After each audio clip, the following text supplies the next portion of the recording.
First things first, let's talk about facts and works. Your boy mash no works. Talk about guns, we on that work. Never.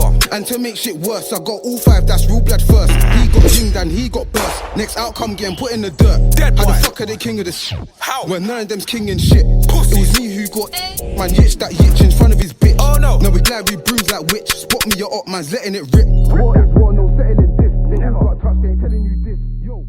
I am not in a good mood. Not in a good mood. I tried sorting out, basically I got myself a new mic for my camera. It's just not connecting. It just doesn't seem to want to work for me. And I tried doing it pre-workout so I can, you know how it works when I get into the gym, so I haven't got to worry about setting it up. And it's just pissed me right off to the point where I'm driving to the gym and I'm very aggressive today. I'm going to be very, very angry on this drive. Luckily, CB has released a new song called Rap called Road.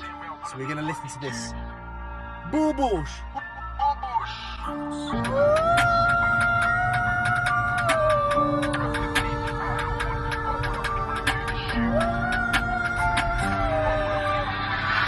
I wanna do is crash that corn, but same way I wanna make money too. Man, get in the mood for this deload session, Georgie boy! After plugging my Spotify playlist last video, we got to 4,000 followers. Spotify, come on, sponsor your boy. 4,000 people following that have a good taste in music, surely. It's that. It's that bit of the melody, you know, the song is really gets me going, that, you know. Remember when you were younger, you used to scream, you'd be able to scream, but as your voice breaks, you're fucking hard. You can't scream or ah! There we go. Ah! This song here is called Suspect. Keep on stabbing. Yeah, sounds like a very friendly song. Don't give a fuck, I'll keep on stabbing. For anyone that doesn't know, I keep a little box in my boot of the car. A little accessory box. Got a daisy chain, got some bands, got some occlusion bands as well. Even got a fucking tripod in there, and got some knee sleeves. So just keeping it all in fucking tact. So get yourself a little box. Instead of carrying around loads of shit in your bag, get a box for your boot, keep it in there, bosh. All you need to do is just pick up whatever you need. Game changer. Can't forget the meal prep bag. I eat my post-workout at the gym now because it just breaks up my day.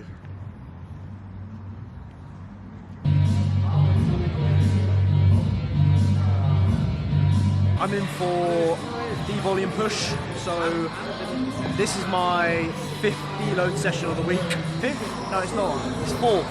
It's my 4th deload session of the week. I'm getting to that point now where I'm itching to get back to my usual sort of training volume because I've been running one working set on pretty much every single exercise that I've done this week. At the beginning of the week, like, I needed it because I felt very fatigued outside the gym. I was dragging my ass about on dog walks, things like that, which shouldn't be happening. And now I've got the urge to want to train harder, want to train more energy throughout the day. So I can tell that the devoluming's done its job in the sense that my fatigue's dropped, I'm feeling recovered, I'm feeling fresher, I'm feeling more prepared to attack sessions now compared to before. I am very tempted to just go and do my usual volume today, but I'm not going to do that just because I'm going to trust the process and stick to what I've been told. You know, I was guilty of not doing that before. I was guilty of previously, I'd have probably gone back to my usual sort of training volume. Now I'm not going to be doing that. I'm going to be sticking to obviously what I know. One working set pretty much on everything. This session's going to last, it's 2 o'clock right now, I'd probably say an hour, if that, maybe an hour and 10. Very, very, very quick session. Do standing lateral raise for 1 set, high incline dumbbell set, high incline dumbbell for 1 set, strive incline for 1 set, cuff lateral raise for 1 set, cuff press down for 1 set, cuff overhead extension for 1 set, and then some abs. So rope crunch, decline crunch, and a plank to finish off. That's kind of how the sessions are going to run. Like, I want to do more. It doesn't sound a lot of paper. However, I know in order for me to ensure that the prep is going to be successful and I'm going to continue beating logger numbers, I need to do this. That's my aim, beating logger numbers today. I'm confident I can do that. I'm confident I can go into this and still, even though I'm running lower volume, I still think I can be able to progress and keep numbers quite high, especially as I'm 10 pounds down now in scale weight. So yeah, we'll see. We'll see, and I'll try and break it down as much as I can and try and add some value into this training session as always. So not much else to report other than that. Feeling good. The cap is on. So when the cap is on, it means we fucking mean business. I need to get used to wearing hats again because I fucking haven't worn them for years. It makes the head look fucking bigger than what it is, so that on. business fucking on. Yes, people, hope all is okay. Welcome to this voiceover, and what I'm going to do is I'm just going to talk about the last sort of 3-4 weeks that I've been on prep so far, and just give you an insight with what's happening and what's going on and what my plan of actions for obviously this year. And going to also break down a few bits when it comes to training and things like that I want to highlight upon. So what you're seeing right now is just basically my sort of warm-up protocol for my push days. So I do like a side raise, front raise, a very light sort of dumbbell rows, rear delt sort of dumbbell fly. I do some bicep curls, some rotator cuff stuff. So yeah, just get pretty much the whole upper body nice and warm, ready for the session. Yeah, I'm just going to dive into it. So 4 weeks into, I think 3 weeks and 6 days, so nearly 4 weeks into prep now.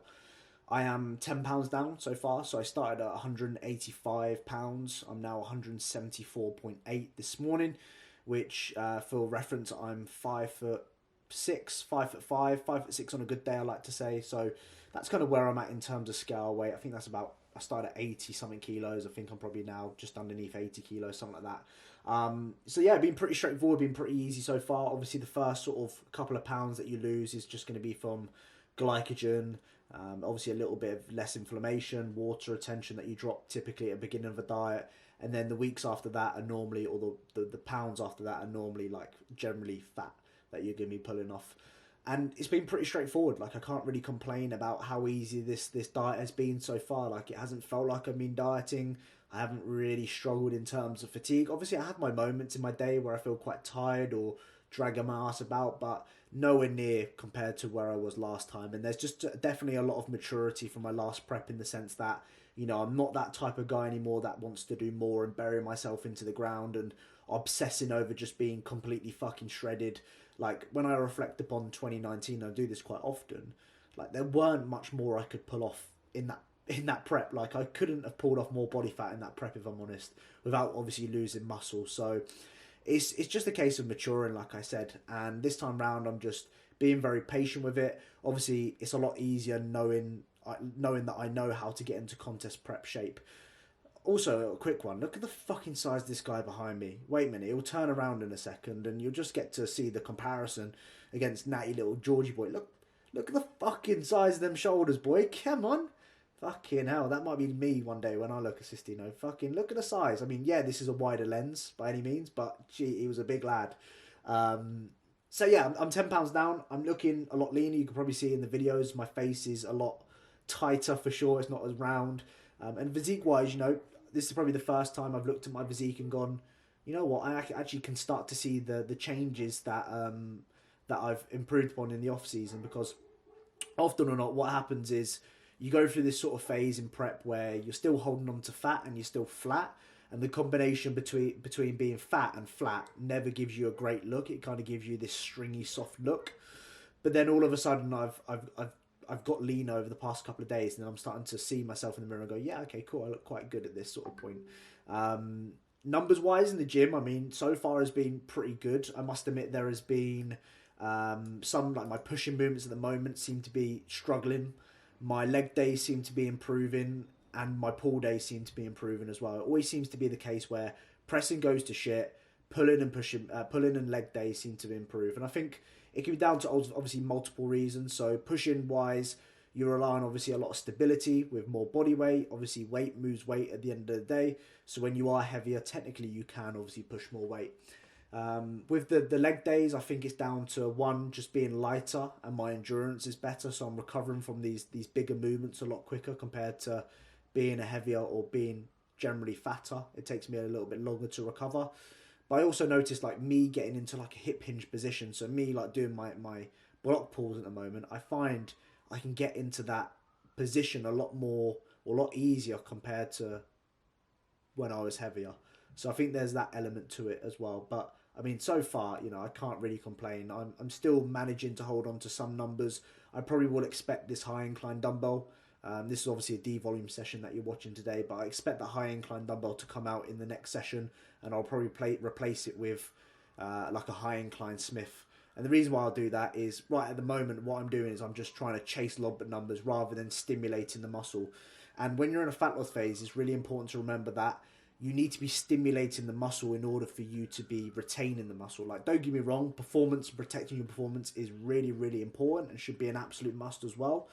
But if you're not stimulating the muscle, then your muscle's going to not stick. Your muscle's just going to fuck off.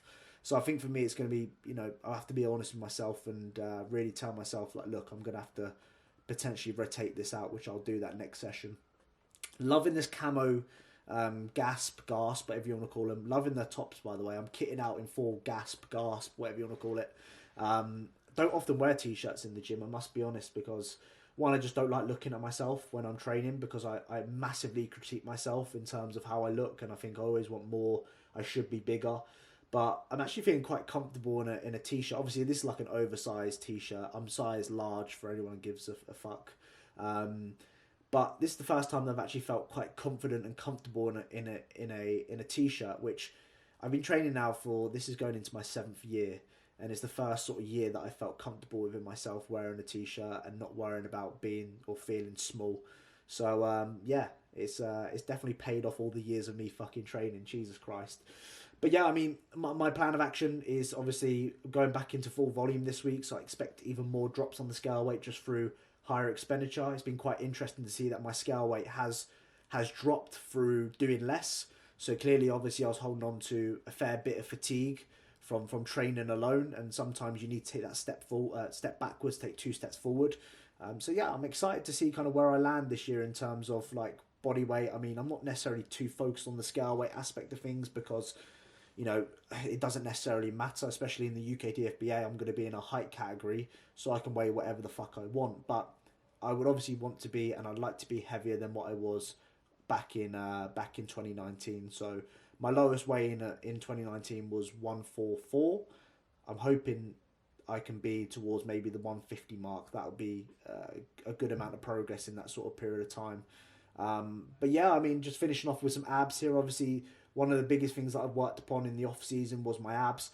If you've got this piece of kit in the gym, I would definitely recommend trying to do it. Like here, you can see I'm sort of reducing the range of motion to just really focus on finding that peak contraction. And I'm still doing my planks towards the end of the session. So the last thing I do is just a plank, try and hold it for as long as I can. I think I'm up to like 5-6 minutes doing it at the moment. I try and sit on my phone as well, but it's so fucking difficult. But no, guys, I hope you're okay. Thanks for watching, and I shall see you in the next clip. A rare sight of my boy coming to sit with me in my bedroom. You never come sit with me in my bedroom, do you? Do you? It's nice to have a bit of company by my work there. Oh, yes, my boy. You're the best looking German Shepherd, I swear. Name me a better looking German Shepherd than him, I dare you. You probably can't. Look at him. He's so cute. I love you, boy.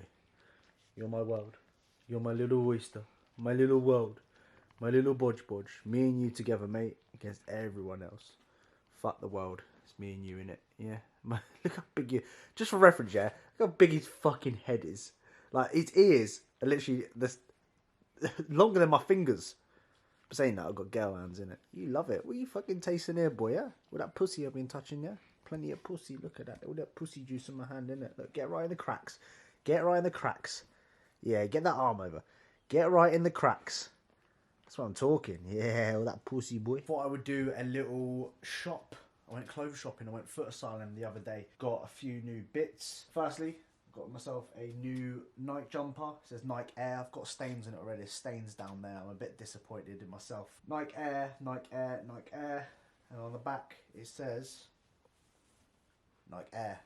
Quite a smooth, nice jumper, cost me about 75 quid. I went for a size large. I only fuck with Nike. Like, as you can see right now, I'm wearing Nike still. Just love Nike. Something about Nike. If they could sponsor me one day, imagine them sponsoring me. I'd be the most... What's the word I'm looking for here? I'd be absolutely horrendous. Could you imagine me advertising? I'm just doing this. Hi, guys. Welcome to Nike. With your favourite YouTuber, George Edward Osborne. It just wouldn't work, would it? It just wouldn't work. I think they dropped me in fucking space of a week. I also got a Nike hat. This one's like sand colour. Call it like sand. I don't know what colour it actually is, but it's basically sand. I think that looks pretty dapper. Yeah, gone for the hat.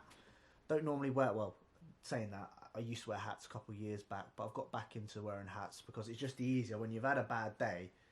You just shove on the hat. Just shove on the hat. And I like to wear them quite low like this, so You look like you mean business when you've got the cap down like that, rather than having it up like this, like a fucking postman George. I can tell I'm getting deeper into prep when I start buying stuff. Realistically, did I need to buy a new jumper? Absolutely not. No. Why? I've got plenty of jumpers. I have too many jumpers as it is. Why did I need to buy it? It's what you do when you're on prep. You decide to buy stuff that you don't necessarily need. I wonder what I'm going to buy next. Maybe a new fucking life? What should I buy? Let me know what should I. Is there anything out there that I should buy at the moment that'd be quite good for me? I am thinking, yeah, this is just me expressing my thoughts in my head. I might buy like a fake nose ring, see what it looks like. Do you reckon I would suit a nose ring? No, I'm just going through one of those phases. You know them phases where you want to try something new, but then you'll look back in a couple of years' time and think, why the fuck did I do that? Like my jet black beard in 2019 prep.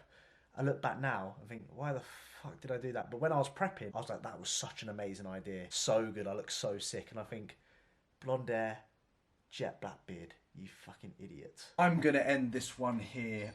I have a full day of eating coming out this week, which we're recording with Gaz. That will show you everything with regards to prep, food, all that. Everything that you need to know will be in that video. So make sure you look out for that in the next couple of days. I also have a leg session that Gaz recorded as well. We recorded it on the same day. So we did 2 videos in one day pretty much. So there'll be plenty of content coming this following week. I'm also going to make an effort to pick up the camera myself because I've been a little bit, I'll be honest, I've been a little bit lazy with it because I've had other things that are going on. I just sometimes forget about YouTube, which is sad, I know, because I wouldn't be in this position without obviously doing what I'm doing right now. But when things, you get, you know, things just happen basically. Just me chatting shit and making excuses really. I just need to pick up the fucking camera and record. It's not hard, is it, George? It's just not hard.